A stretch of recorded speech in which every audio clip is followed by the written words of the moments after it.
22 तारखेला प्रभू रामचंद्रांची अयोध्यात प्रतिष्ठापना होत आहे. त्यानुसार पूर्ण जगभरात हा उत्सव साजरा होत आहे. इगतपुरी तालुक्याला सुद्धा रामायणकालीन इतिहास आहे. आपण आता आहोत इगतपुरी तालुक्यातील कावणे येथील जे महंत आहे ते आपल्या बरोबर आहे. ते आपल्याला सांगतील का नेमका रामायणकालीन इगतपुरी तालुक्याचा इतिहास काय आणि कावणीचा काय इतिहास आहे. बाबाजी क्या बताएंगे? बोलो सियावर रामचंद्र की जय। भगवान राम के पवित्र पावन चरणों के स्पर्श से ये दंडक वन नाम का जो जंगल था, यहाँ राक्षस निवास करते थे। भगवान के राम के आने के बाद ही यहाँ मनुष्य का सृष्टि बना है। पहले तो मरुभूमि था, 7 दिन यहाँ गर्म रेती का वर्षा हुआ था, उससे सारे जीव जंतु पेड़ पौधे सूख गए थे।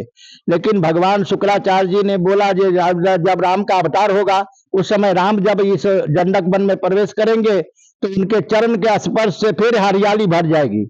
तो जब भगवान आए तो यहाँ शंकर और राम का मिलाप हुआ और सती जी का मोह दूर हो गया और हनुमान जी ने कालनेमी नाम के राक्षस को मार करके फेंक दिए। उसी के नाम पर यहाँ कावने गांव बसा हुआ है। इस प्रकार से राम के कण कण का सारा यहाँ जो दंडक वन का क्षेत्र है ये कण कण श्री राम से बना हुआ है। यहीं पर अगस्त ऋषि का आश्रम है, यहीं पर में सुतीक्षण मुनि के आश्रम है, यहीं पर जटायु को भगवान मोक्ष दिए हैं और यहीं पर भगवान शंकर और राम का मिलाप हुआ और सती का मोह दूर हुआ है। और जो सतयुग से देवासुर संग्राम हुआ भारत में, पहले देवासुर संग्राम हुआ, उसके बाद में राम रावण युद्ध हुआ और उसके बाद में महाभारत हुआ। तीनों जो संग्राम हुए हैं वो भगवान राम के जो समय वनवास में जब भगवान राम आए थे तो ये वनवास के ये दंडक वन के उद्धार हुआ और शंकर राम का मिलाप हुआ, सती का मोह दूर हुआ। और जितने भी इतिहास देखा जाए तो ये दंडक वन भगवान राम से भरा हुआ है।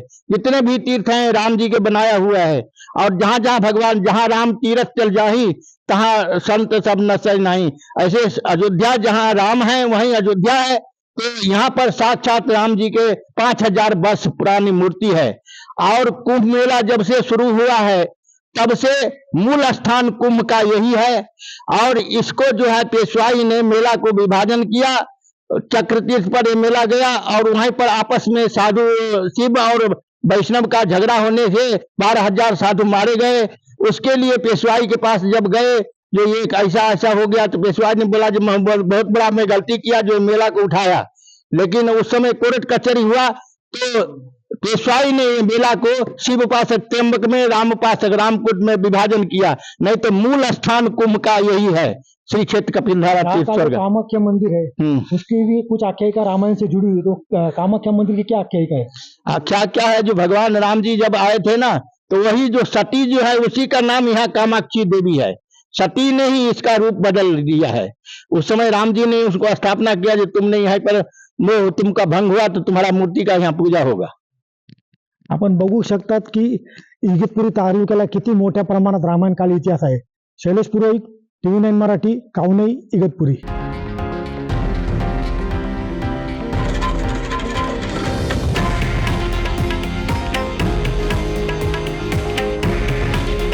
हे आहे देशातील नंबर 1 न्यूज नेटवर्क आणि आपण पाहत आहात TV9 मराठी। काळजी तुमची, हित महाराष्ट्राचं।